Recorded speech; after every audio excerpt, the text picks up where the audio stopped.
So the heater's on, you can hear it, and there's a reason for that. There's so much snow. For Washington, this is a crazy amount of snow. There's this big berm outside the door.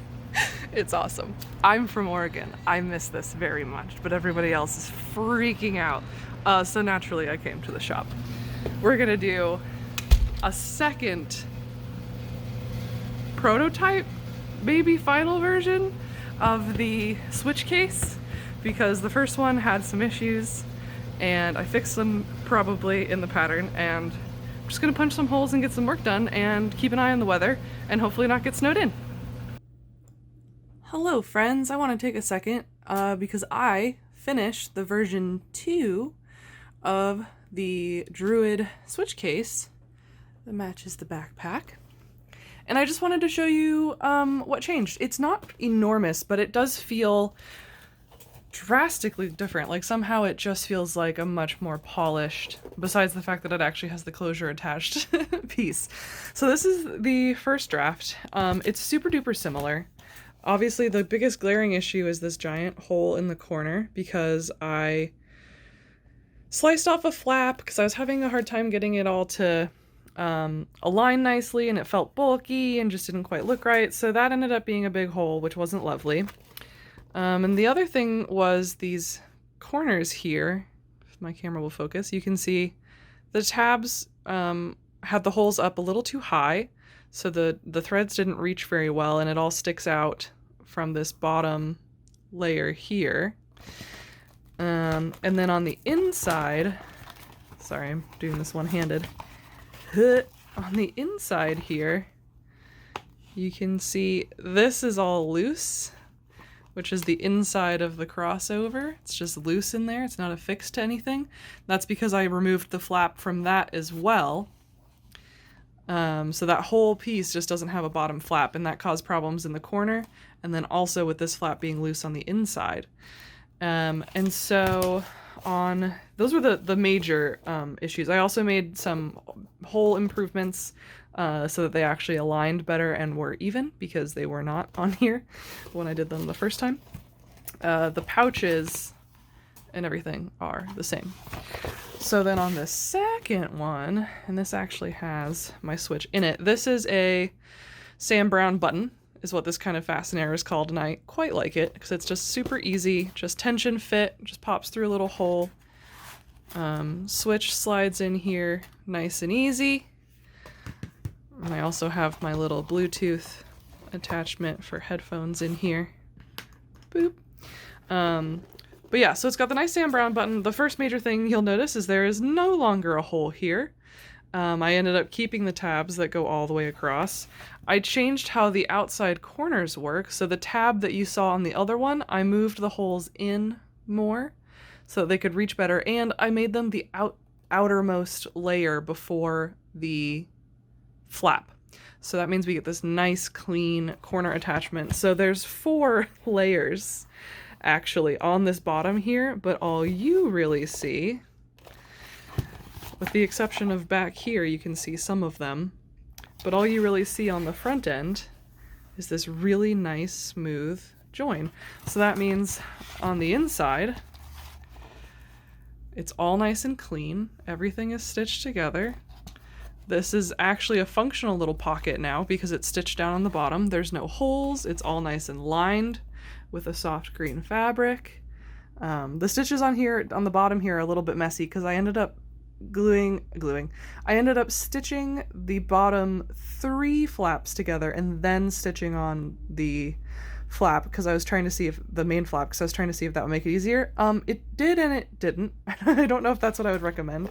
It's a little complicated to put together, and then I've got the little pouches back here. I've been moving them around to kind of stretch these out because I don't actually have enough little cartridges to pop in here. But yeah, I'm really tickled with how it turned out. I'm almost ready to make this available for you guys. I just want to think about it a little bit longer because I'm worried about this bottom attachment process being too tedious. I don't want to give you guys something that is a really big pain to put together. I recognize that sometimes with leather, that's just kind of how it is. But I'd like to give you guys something that is not terrible to put together and won't make you frustrated as you're trying to do it. But there it is, yeah, and it's great when it's got the switch in it. It's got a nice kind of heft to it. It does stand on its own, kind of. It's got a pretty intense forward lean. I think that's from the flap, the way that it attaches. But it's nice and sturdy. I love this Sam Brown button attachment method. And it's nice because on the inside, the way it attaches, you don't see, there's nothing there to scrape against the screen because it's in between these layers. So it's super sturdy, super secure, nothing to hurt your screen. It's all fabric on the inside. I think it's pretty nice, and it doesn't use up a ton of leather. It's technically only 3 pieces, but because of how the flaps work, you end up with a lot of layers on the bottom, which I don't really mind because it makes it really nice and sturdy, and it's got this the reinforcement on the side, so it's very sturdy. It's not a floppy bag at all. It feels like it really keeps your Switch protected. So maybe I'll put it out and see what you guys think, and if it seems like it's too tough to put together, I will see what I can do about it. But I couldn't really think of another way to have this come together. But there it is. I'm really pleased with it. I hope that you guys like it once I make it available. Let me know what you think about taking on kind of a challenge with putting this together. And I'll maybe put it out for you guys so you can buy it and check it out. And then any consecutive versions that I make, improvements, I'll make sure you guys get them too. You won't have to buy them twice or anything. There it is, the Druid Switch Case. Good morning, friends. Let's do a little bit of mail time. I just had someone stop by my door and drop things off, which is one of my favorite things to have happen because it's just like Maker Christmas every time. This one's from Amazon, this one's from Tandy. Let's start with this one. So these are shoe inserts. These are the inserts that I put into all of my moccasins that I make to make them extra super squishy and comfy. They've got a nice thick heel pad, some little textured bits, give some nice comfy give some nice comfy padding to the ball of your feet, and they help me make my patterns so that they fit your feet, and I'll show you how after we do mail time. So those are pretty sweet. That's going to be really helpful. I've got 3 moccasin orders right now. This one's from Tandy. I'm excited about this one. This looks like stain. This is some more dark brown gel antique, which is one of my favorite stains. I like how my camera loves to focus on up close things, but that's EcoFlow Gel Antique, one of my favorites. Was running low on that. And we have a bag of some things. This is looking like some hardware I ordered, which is really exciting. Yeah, so I have here some nice buckles, some nice antiqued brass buckles. These are for the second, oh, there it goes. These are for the second leaf pack that I'm going to be making, along with some nice antiqued brass D-rings. I love the antique brass. You can hear my cats going on an adventure behind me. And then, since I was running low, some nice antique brass rapid rivets. And these are great. I love how easy they are to attach, and I love the antique brass finish. I'm typically more of a silver fan, but this antique brass is just, it's nice. It's rustic, but it's clean. It's a good look with most things that I make, which is kind of awesome. So sweet, that'll be super great. That was a good mail time. I love mail time. And I'm excited to see what other things I end up with in the mail. Okay, let's make a moccasins pattern. While my cat destroys a paper towel tube. Is now murder time? Is that what's happening?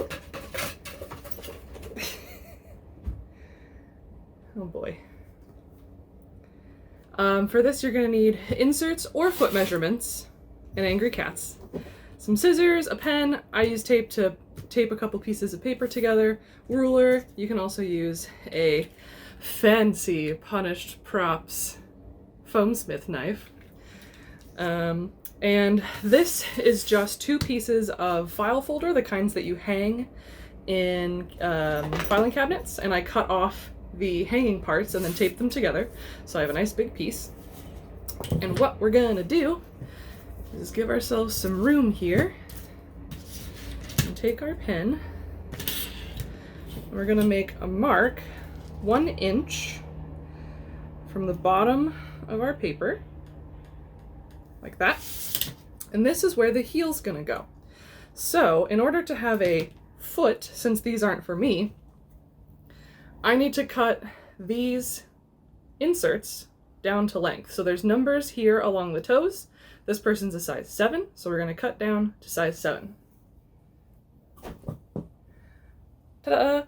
Usually inserts are like a tiny bit smaller than your actual shoe size because they're meant to fit inside the shoe, and that actually works really well for moccasins because the deer skin is super stretchy and they need to be really, really conformed to your foot. So this will work out really nicely for us. So I'm going to use the right one and put the heel right up against this 1 inch mark that we made, and I'm going to trace it. And it doesn't have to be super accurate. It's okay if it's not. You just need an idea. Okay, so there's our foot, roughly. Our weird alien foot. And then we're gonna make a mark 1 inch from the top of the foot. Okay? So there's that. Oh, and the other thing that we need that I totally forgot is some string. If you do at least 18 inches or so, that's plenty. All right, and what we're gonna do here is we're gonna take our string, hold one end at the top mark, and take the other end all the way down to the bottom of the paper, not the bottom mark, all the way down to the bottom of the paper. And this becomes the width measurement for your foot. So I'm gonna trim it right here. I made it a little bigger so I can double check it because I need more hands. All right, so we're gonna trim off this little bit. Okay. Then we're going to take this, fold it in half, and pinch it with our fingies, and hold it kind of right in the center of our foot. It's okay if it doesn't quite reach the top mark. Then we're going to take our pen and insert it and go all the way around.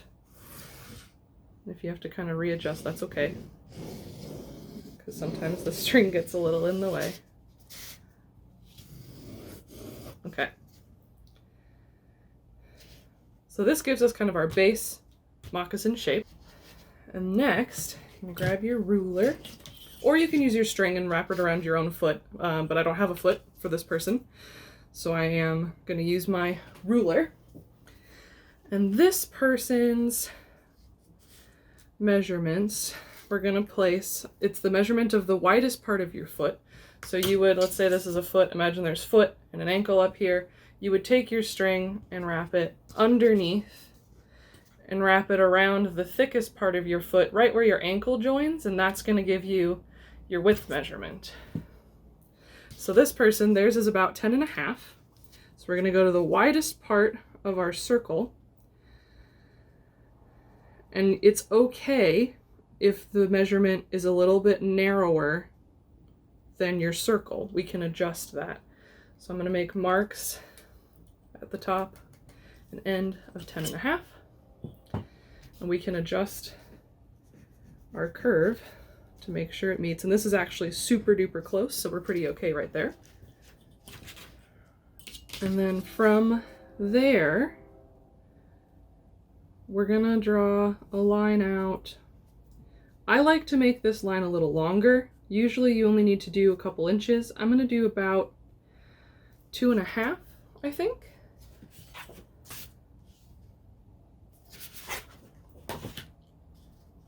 I'm gonna make it closer to 3 actually. And the reason I do this is because I really like to wear these moccasins tied up around the ankle, kind of like booties.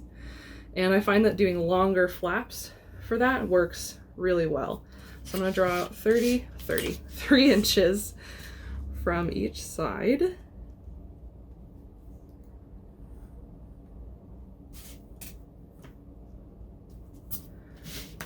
And then straight down to the edge of the cardboard. If you have like a T-square or something here, that's really helpful. But it's not crazy important that it be perfectly straight. Okay. And then another thing that I really like to do is actually bring this mark up a little bit further so that you get closer to the ankle, because then when you wrap it, you get a nice tight overlay and you don't have a big gap where the shoe doesn't quite reach. So this is my sister's pattern, and you can see how much further down I have this gap coming. So I'm going to use hers as a base. I won't have it come down quite as far because she's got real skinny little ankles. I'm going to go up about 1/2 inch on either side. We'll measure that so it's actually even. I'm the queen of eyeballing and then going, why isn't it even? It's okay to eyeball sometimes.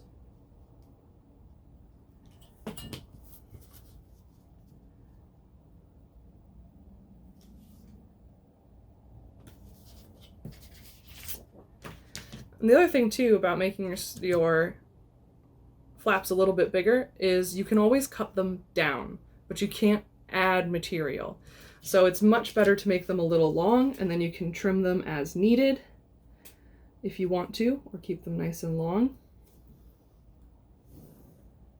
Draw a line there, and a line there. So that'll be our flaps. And then the next really important thing that we need to do here. So this is the right foot. This is a size 7.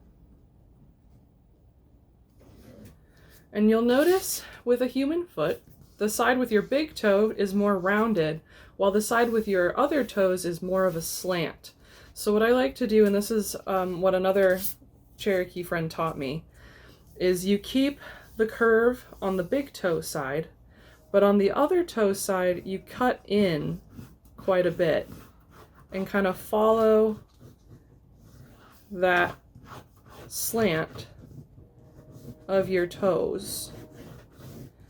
And that's going to give you a nicer fit for each foot. And that's kind of a messy line there, but I'll clean it up when I cut it out.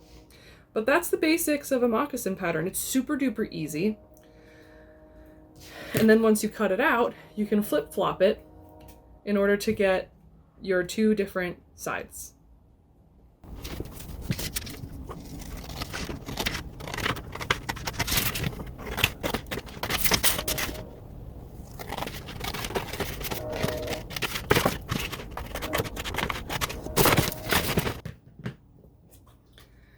And there we go, we've got a moccasin pattern. The other reason this angle here is really nice and important is because it actually reduces how much material you need to gather around the foot. So you can get nice clean puckers without having too much excess material.